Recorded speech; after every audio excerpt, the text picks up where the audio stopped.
ایران اور امریکہ میں 47 سال بعد براہ راست مذاکرات، پاکستان کی ثالثی میں مذاکرات جاری رکھنے پر فریقین کا اتفاق۔ اسلام آباد میں امریکی اور ایرانی اعلیٰ سطح وفود میں بات چیت، 21 گھنٹے طویل مذاکرات بغیر کسی معاہدے کے ختم۔ نائب صدر جے ڈی وینس کی سربراہی میں امریکی وفد واپس امریکہ روانہ۔ فیلڈ مارشل سید عاصم منیر، نائب وزیر اعظم اسحاق ڈار نے رخصت کیا۔ امریکی نائب صدر کہتے ہیں امریکہ نے اپنی شرائط واضح طور پر پیش کی۔ خبر یہ ہے کہ ابھی تک کسی بھی حتمی نتیجے تک نہیں پہنچے۔ ہم نے مذاکرات میں نیک نیتی سے شرکت کی، ہم نے متعدد اہم معاملات پر تفصیلی تبادلہ خیال کیا۔ کسی حتمی نتیجے تک نہ پہنچنا ایران اور امریکہ کے دونوں کے لیے بری خبر ہے۔ کسی ڈیل کے بغیر ہم امریکہ واپس جا رہے ہیں۔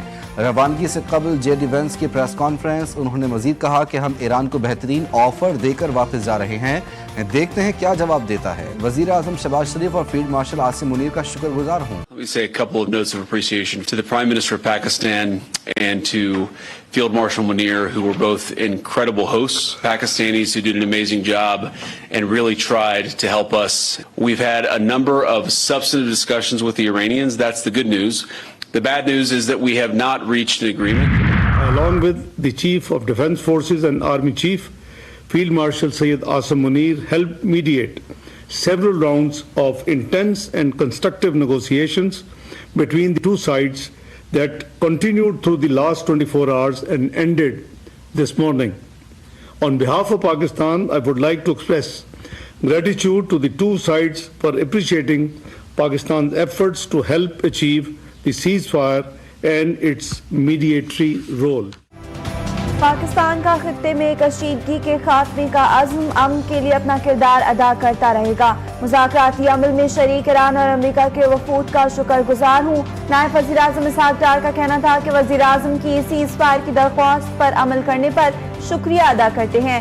امریکی وفد نائب صدر جے ڈی وینس کی قیادت میں پاکستان آیا۔ یہ ضروری ہے کہ امریکہ اور ایران سیز فائر معاہدے کو برقرار رکھیں۔ امید ہے کہ دونوں فریق مثبت سوچ کے ساتھ امن کے لیے آگے بڑھیں گے۔ امریکہ اور ایران کے درمیان رابطہ کاری کے لیے سہولت جاری رکھیں گے۔ فیلڈ مارشل سید عاصم منیر کے ساتھ مل کر مذاکرات کے متعدد ادوار میں شرکت کی۔ گزشتہ 24 گھنٹے سے جاری مذاکرات آج صبح مکمل ہوئے۔ پاکستان اور دوست ممالک کے ساتھ رابطے اور مشاورت جاری رہے گی۔ ترجمان ایرانی وزارت خارجہ اسماعیل بقائی کا کہنا ہے کہ ایک نشست میں کسی معاہدے تک پہنچنے کی توقع نہیں کی جانی چاہیے۔ کسی کو بھی اتنی جلدی معاہدے کی توقع نہیں تھی۔ کچھ نئے موضوعات بھی ان مذاکرات میں شامل کیے گئے۔ سفارتی محاذ پر ایرانی عوام کے حقوق اور مفادات کے لیے جدوجہد جاری رکھیں گے۔ ادھر ایرانی میڈیا کے مطابق امریکہ سے مذاکرات کسی معاہدے پر نہیں پہنچ سکے۔ آبنائے ہرمز کی صورتحال تبدیل نہیں ہوگی۔ ایرانی میڈیا کے مطابق امریکہ میں حد سے زیادہ مطالبات نے مشترکہ فریم ورک اور معاہدے کی راہ میں رکاوٹیں ڈالی۔ آبنائے ہرمز اور جوہری حقوق سمیت کئی مسائل مذاکرات میں اختلافات کا باعث بنے۔ ایران سے مذاکرات کے نتائج کیا ہوں گے مجھے فرق نہیں پڑتا۔ امریکی صدر جنگ کے سوالات پر ناراض۔ ڈونلڈ ٹرمپ نے کہا کہ امریکہ جنگ جیت چکا، ڈیل ہوتی یا نہیں کوئی فرق نہیں پڑتا۔ آبنائے ہرمز میں 28 بارودی سرنگوں والی کشتیوں کو ڈبو دیا۔ اب ہم چاہتے ہیں آبنائے ہرمز کھل جائے، حالانکہ ہم استعمال بھی نہیں کرتے۔ اگر چین ایران کو ہتھیار فراہم کرتا ہے تو اسے بڑے مسائل کا سامنا کرنا پڑے گا۔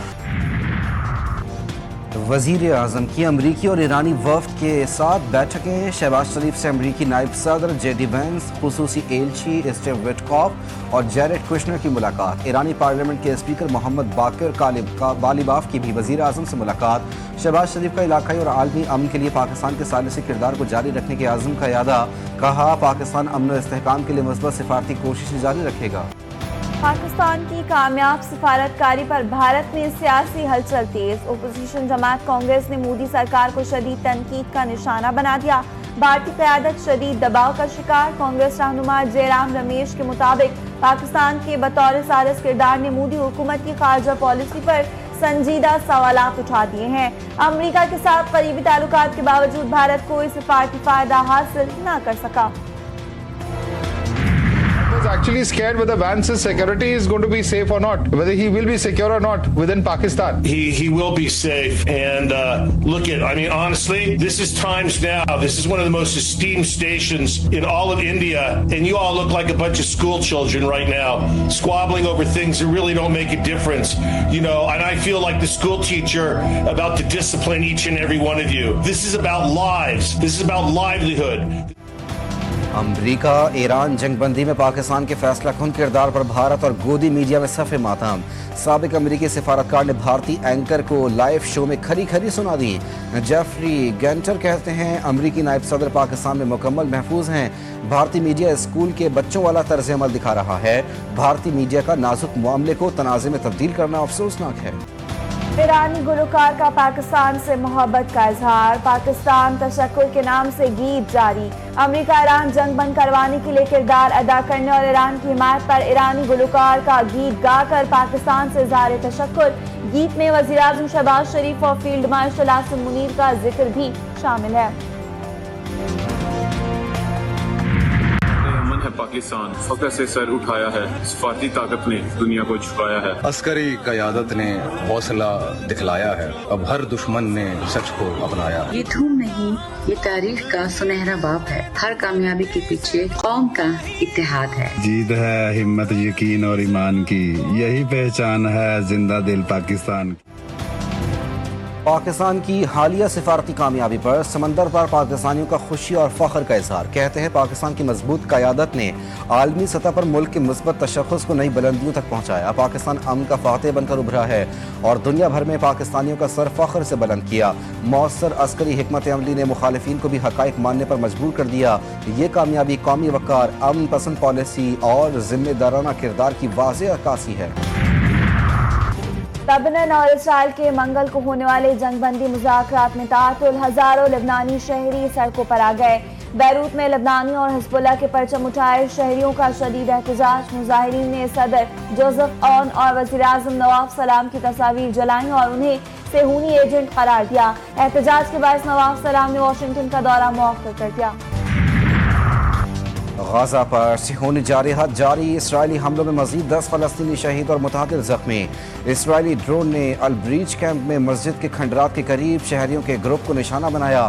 حملے میں 7 فلسطینی شہید ہوئے. دوسرا حملہ بیت لحیہ میں کیا گیا جہاں 3 فلسطینی شہید اور کئی زخمی ہوئے. جنگ بندی کے بعد سے اب تک 744 فلسطینی شہید ہو چکے. پیٹریوٹک یونین آف کردستان کے نزار آمدی عراق کے نئے صدر منتخب. ووٹنگ کے دوسرے مرحلے میں پارلیمنٹ کے 329 میں سے 249 ارکان کا آمدی کے حق میں ووٹ. نزار محمد سعید آمدی موجودہ عراقی حکومت میں وزیر ماحولیات تھے. آمدی 2025 میں مستعفی ہو گئے تھے. ان کا شمار عراق کی نمایاں سیاسی شخصیات میں ہوتا ہے. میرپور خاص میں میڈیکل کی طالبہ فہمیدہ لغاری کی مبینہ خودکشی کیس میں اہم پیش رفت. مرکزی ملزم عابد لغاری سمیت ایک اور نامزد شخص عبداللہ گرفتار. ملزم عبداللہ نجی کالج کا طالب علم اور نائی پاڑا کا رہائشی ہے. پیپلز پارٹی لیڈیز ونگ کے ورثہ سے مذاکرات کامیاب. ٹول پلازا پر احتجاجی دھرنا ختم. مظاہرے کے دوران گلوکارہ خوشبو لغاری کے طلبہ کے لیے پیش کردہ کلام پر شرکا پھوٹ پھوٹ کر رو دیے. کراچی میں رینجرز سندھ اور سی ٹی ڈی کی مشترکہ کارروائی. سائٹ ایریا سے مطلوب فتنہ و خوارج سے تعلق رکھنے والا دہشت گرد نور عالم عرف وفادار گرفتار. ترجمان رینجرز کے مطابق گرفتار دہشت گرد سیکورٹی فورسز پر حملوں میں ملوث رہا.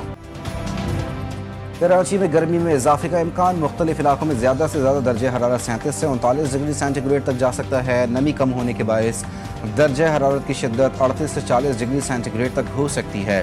دھوپ کی تمازت کی وجہ سے شدت 35 ڈگری محسوس کی گئی. اپریل کے آخر یا مئی کے آغاز میں کراچی میں دوبارہ بارشوں کا امکان ہے. Pakistan super league season 11 Hyderabad kingsmen کی لیگ میں پہلی فتح. سنسنی کے اس مقابلے کے بعد کراچی کنگز کو 4 وکٹوں سے شکست. حیدرآباد کنگز مین نے 189 رنز کا ہدف 20ویں اوور میں 6 وکٹوں کے نقصان پر حاصل کر لیا. اس سے قبل پشاور زلمی نے لاہور قلندرز کو 76 رنز سے شکست دی. پشاور زلمی نے مقررہ 20 اوورز میں 7 وکٹوں کے نقصان پر 173 رنز بنائے تھے. ہدف کے حصول میں لاہور قلندرز کی پوری ٹیم 17 اوورز میں 97 رنز پر ڈھیر ہو گئی.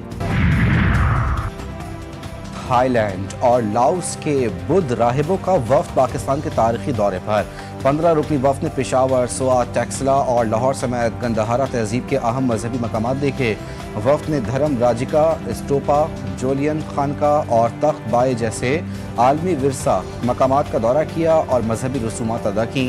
راہبوں نے اپنے دورے کو زندگی کے مقدس ترین لمحات قرار دیتے ہوئے پاکستان میں مذہبی رواداری اور عوام کے مثبت رویے کو سراہا. اور سیون شریف میں عظیم صوفی بزرگ حضرت سخی لال شہباز قلندر کے مزار کی نذرانے کی پیٹیاں کھل گئیں. پیٹیوں سے 2,38,78,000 روپے سے زائد رقم نکلی. چیف ایڈمنسٹریٹر اوقاف کے مطابق نذرانے کی پیٹیاں 8 ماہ 14 روز بعد کھولی گئیں. نذرانے کی پیٹیوں سے سونا چاندی بھی بڑی مقدار میں ملی. سونا چاندی توشہ خانے میں رکھی جائے گی. غیر ملکی کرنسی بھی نذرانے میں شامل ہے.